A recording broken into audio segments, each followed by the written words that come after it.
everyone. Hope you're all well and staying safe and staying inside. Well, hopefully getting outside in your gardens or whatever. That'd be lovely. I've rushed home to do this today. I've been in work today. But I have to say a big shout out to Miley. I'm so pleased you're enjoying it. And Jaden, stick with me. I'm doing this for you, you know. Right, looks like we might be about to get a little visitor before I start. Last week we had a few visits from Nelly. Today, look who's here today, kids. Look, he's Alan. Yeah, he's getting very, very happy because all the sunshine's all over the place. I would let him sit on my knee, but I don't think he's going to stay. So we'll let him go back to the garden. There you go. And I'll start today's story. Right, it's called The Incredible Bulk. Right, here he is. Can you see him?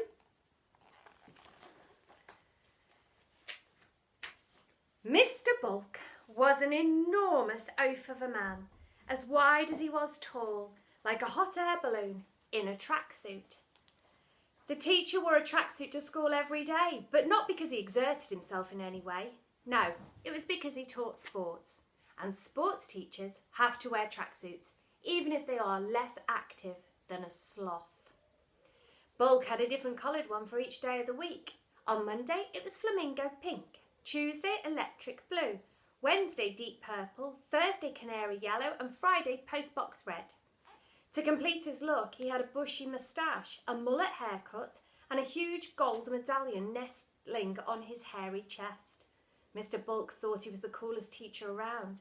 Sadly, no one agreed. All the boys at Twaddle School laughed at him behind his back. Aww. They had a nickname for him that had been passed from generation to generation. The Incredible Bulk. It was cruel, but he certainly loved his food. The teacher always had something big and meaty on the go. 1,000,000 sausage rolls later, he was ginormous. Now, despite not having the appearance of a natural athlete, Mr. Bulk would spend the whole of his lessons making wild boasts about his sporting achievements. I could have won the Wimbledon Tennis Championships, he would tell his pupils as he devoured a pork pie. Even the doubles, playing on my own. 2 against 1, I'm that good. Game, set and match. The England football team begged me to be captain for the World Cup final, but I am on playground duties on Friday, so I couldn't make it, he proclaimed as he sprayed Cornish pasty crumbs all over the kids. The problem is, I am actually too good at boxing. If I got in the ring with a heavyweight champion of the world, it would be all over in 1 second. I'd knock him out with a single punch, he would brag as he polished off a battered sausage. I am actually banned from playing rugby at international level, as it wasn't fair on all the other players. They would just get trampled underfoot by me as I scored goal after goal. Try. He always liked to end with a big shout, even if it meant the meatball he was munching shot out of his mouth and hit a kid bang in the eye. Splat! Ouch! Basketball is my #1 sport. I can shoot a hoop from a distance of a mile with my eyes closed and my hands tied behind my back. That's why you won't see me playing professional basketball. It's just so easy for me. It's boring, he would crow as he chomped on 2 sausage rolls at once. Now, of course, the kids at Twaddle School didn't believe a word of all this nonsense. When he finished a story, they would roll their eyes, the only exercise they got. One day, a boy asked, "If you're so brilliant at all these sports, sir, why are you teaching here at Twaddle? This school has never won a thing." It was true. Twaddle School had a trophy cabinet that was empty of all trophies. It really was just a cabinet. "Because I'm going to bring home the gold for the school," Bulk replied, as he bit down his bacon sandwich and squirted brown sauce all over the boy. Bacon sandwiches were one of Bulk's favourites, but he loved all the food that was served in the school canteen. Sausage rolls, toad in the hole, meatballs, spam fritters, beef Wellington, liver and bacon, all except vegetables. He point blank refused to eat any. "Vegetables are for losers," was one of his mottos. "Fruit is for wimps," was another.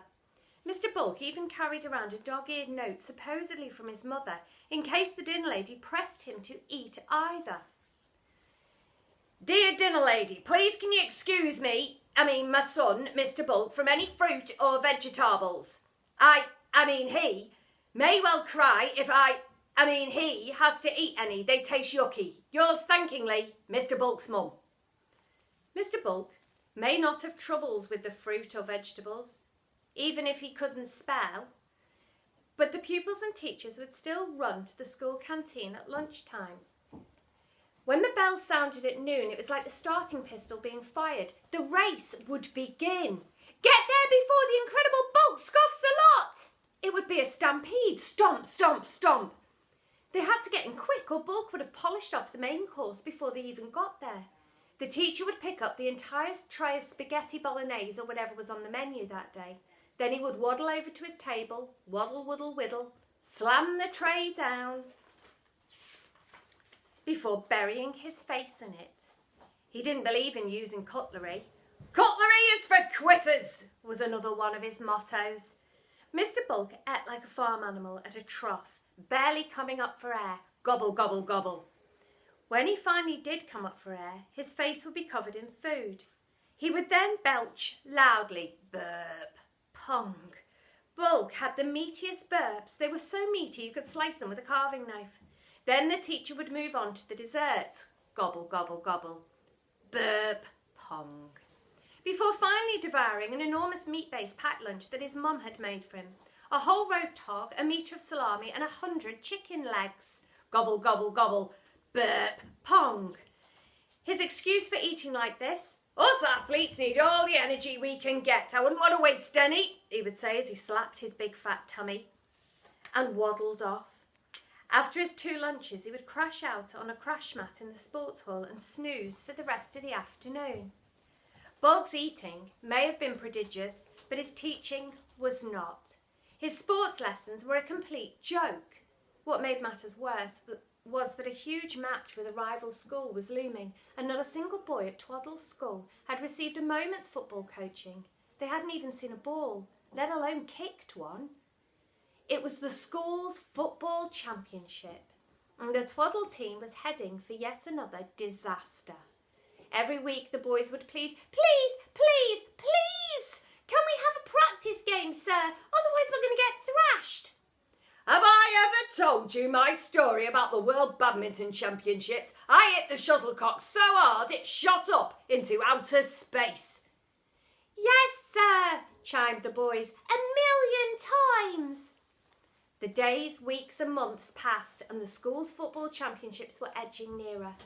In the time when the boys should have been honing their football skills, Bulk was boring the life out of them with his stories about how he could beat anyone in a swimming race across the English Channel, even though he still had to wear armbands. Get a hole-in-one at a golf course in Scotland, even if he teed up the ball in Ireland. Outrun the fastest man in the world over 100 metres and still have time to stop for a kebab on the way. Karate kick a tree over, win the Tour de France on his mum's 3-wheeler, wrestle a man to the ground while still eating a pack of pork scratchings, weightlift the entire science block, including the hefty laboratory technician Mrs. Chafe, pole vault over the main school building using only a 30-centimetre ruler for a pole. Finally, the day of the big match came. Twaddle's school was facing a team from the reigning champions, Course College. They had won the school's football championships every year for a staggering 100 years. It was hardly surprising, as they always cheated. First, although this was an under-12s match, most of the Course College team looked much, much older. One even had a shave just before kick-off. Second, Course College played dirty. They spent more time tripping you up, elbowing you in the eye or kneeing you in the groin than they ever did kicking a football. Third, they made sure one of the dads was always the referee. So the dad/referee blew his whistle for the start of the game as the Twaddle team was still running onto the pitch. "Jimmy!" shouted the course captain, who actually had a beard. His team fanned out behind him. It looked as if there'd been a mass escape from the local prison. There was a sea of broken noses, tattoos and hairy legs.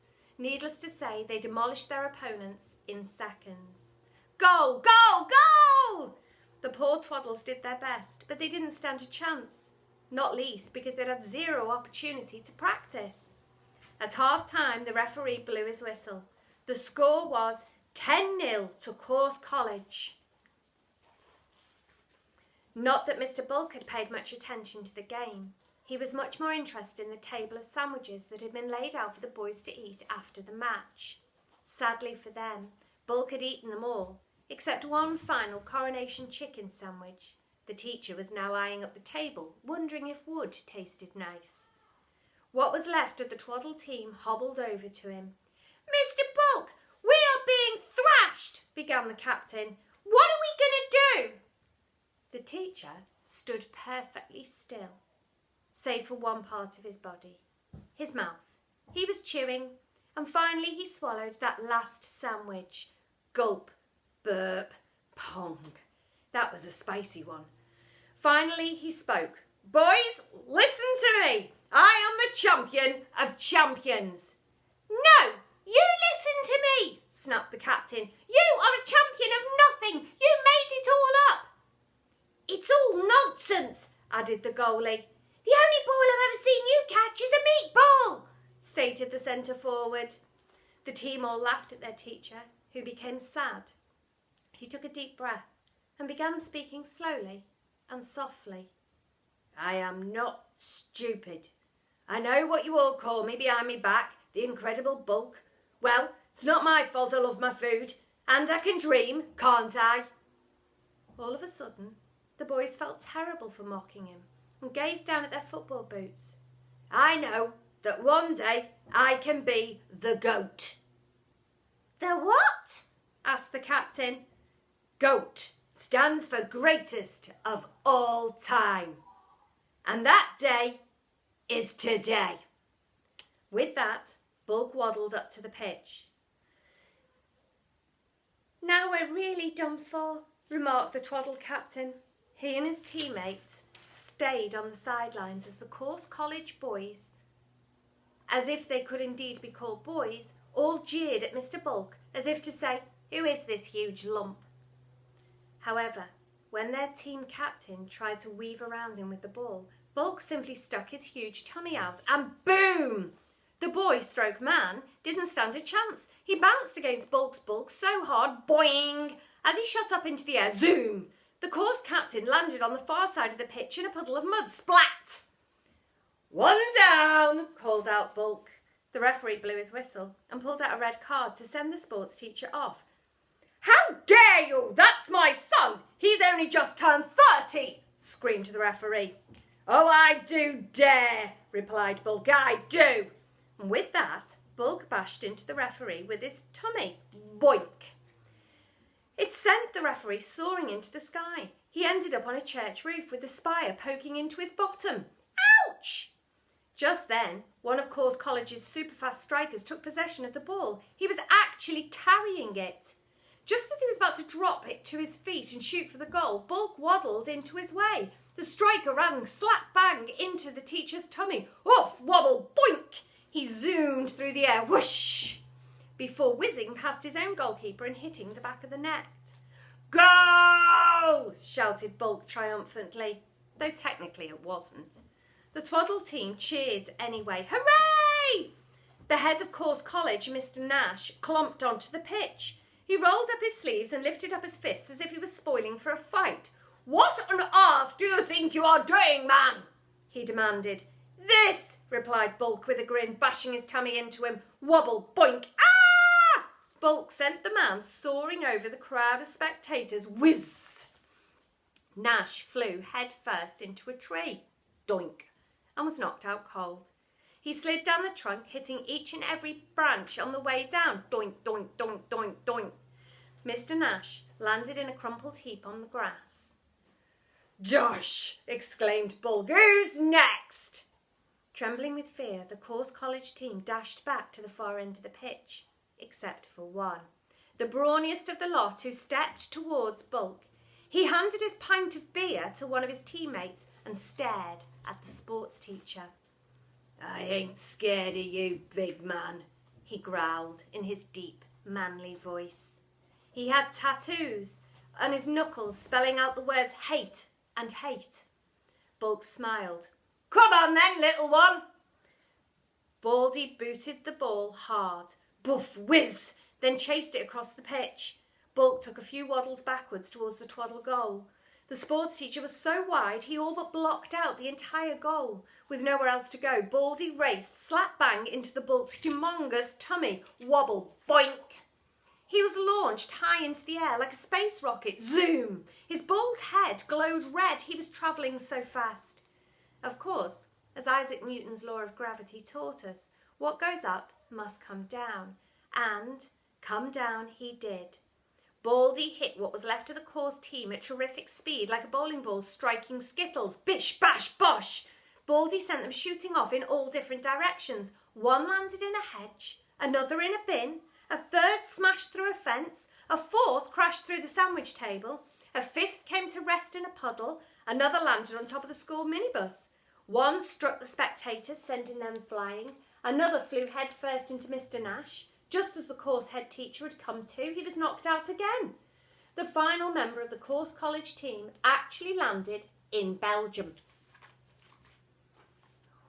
What are you waiting for, Twaddle? Called out Mr. Bulk. His team flooded onto the pitch. Huffing and puffing, Bulk waddled all the way to course's goal.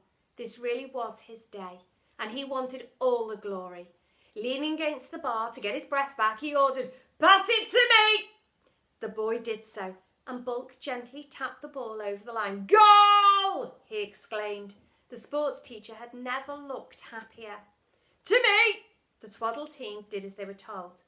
To absolutely nobody's surprise, a second goal was scored, and another, and another, and another. Soon, the teacher had scored hundreds of goals. Most he didn't even kick, they just rebounded off his big fat foot. It was hard to keep count of all the goals, but the referee did his best from atop the church spire, and he called out, 397! As he blew his whistle for the end of the match, Bulk began a lap of victory around the pitch. The teacher was now too puffed out even to waddle, so instead he ordered the Twaddle team to carry me. "You what, sir?" asked the captain. "Carry me!" "You've got to be joking." "Carry me!" "But Mr. Bulk, you must weigh a ton." "2 tons, actually. Now come on, I just won the cup for you. Give this champ his victory lap. Come on, please carry me." The boys shared a concerned look. The captain ordered them all to gather around their sports teacher, and on the count of 3 to hoist him high into the air. 1, 2, 3! Using all their might, they raised him up.